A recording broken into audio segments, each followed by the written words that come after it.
Kuwait में बुधवार को हुई अग्निकांड में लगभग 45 भारतीयों की मौत हो गई है। उनमें से ज्यादातर के शव बुरी तरीके से जल चुके हैं, जिनकी पहचान करना बड़ा मुश्किल है।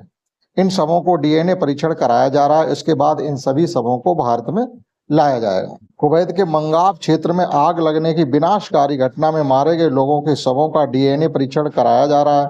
घटना में मारे गए भारतीयों के पार्थिव शरीर वापस लाने के लिए भारतीय वायुसेना का एक विमान कुवैत गया और वहां से सभी 45 भारतीयों के शवों को वापस लाया है। वहीं भारत के विदेश राज्य मंत्री कीर्तिवर्धन सिंह कुवैत पहुंच चुके हैं। उन्होंने अस्पतालों का दौरा कर घायलों का हाल जाना। उन्होंने बताया कि जैसे ही शवों की पहचान हो जाएगी, उनके परिजनों की इसकी सूचना दे दी जाएगी और इन्हें वापस भारत लाया जा रहा है। वहीं केरल सरकार ने कुवैत अग्निकांड में मारे गए केरल वासियों के परिजनों को 5-5 लाख रुपए देने की घोषणा की है। इस हादसे में घायल लोगों की 1-1 लाख की वित्तीय सहायता भी दी जाएगी। मृतक भारतीयों में से लगभग 14 केरल के निवासी हैं, बाकी तमिलनाडु और उत्तर प्रदेश आदि राज्यों के हैं। बुधवार को जिस वक्त ये घटना कुवैत में हुई, उस वक्त लगभग सुबह का समय था और एक किचन में आग लगने से ऐसा हुआ। उस वक्त उस बिल्डिंग में रहने वाले अधिकतर लोग सो रहे थे। आग लगने से जो धुआं उत्पन्न हुआ, उससे अधिकतर लोगों की दम घुटने से मौत हो गई, क्योंकि वो पहले से सो रहे थे। तो जब सो रहे थे तो उनका दम इस प्रकार से घुट गया।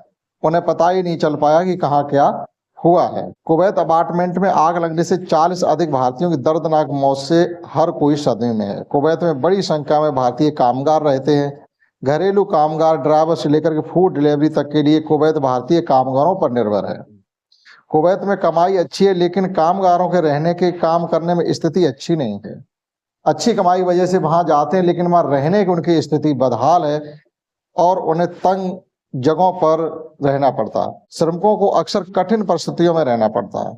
अर्धनिर्मित इमारतें हैं, तंग कमरे हैं, श्रमिक शिविर ही उनका ठिकाना होता है। 10 लाख से अधिक भारतीय कुवैत में रह रहे हैं।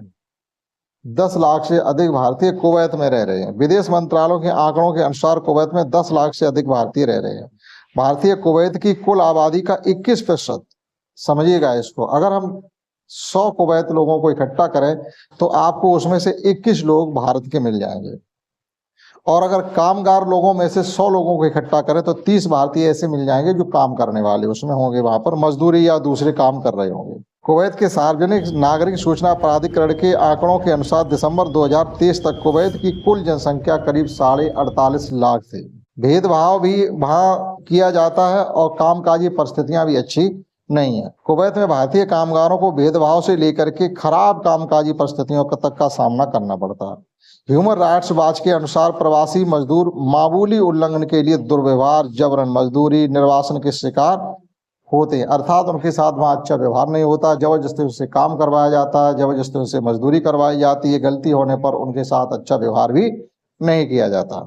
2019 से 30 जून 2023 तक 6 खाड़ी सहयोग परिषद देशों ने दूतावासों को श्रमिकों से 48,095 शिकायतें मिली। मतलब जो शिकायतें दर्ज कराएंगी वो लगभग 50,000 के समथिंग थी।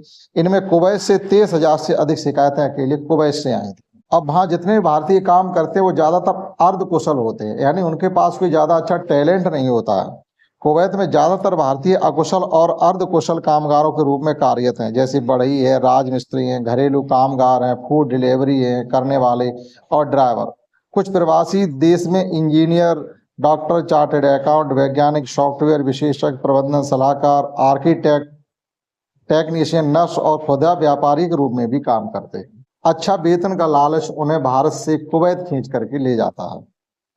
अंतर्राष्ट्रीय श्रम संगठन के नियमों के अनुसार विदेशों में श्रमिकों के लिए न्यूनतम वेतन निर्धारित है। कुवैत के लिए भारत सरकार ने राज्यों के साथ मिलकर के 2016 में 64 श्रेणियों के काम के लिए 300 से लेकर के $250 की सीमा तय की है।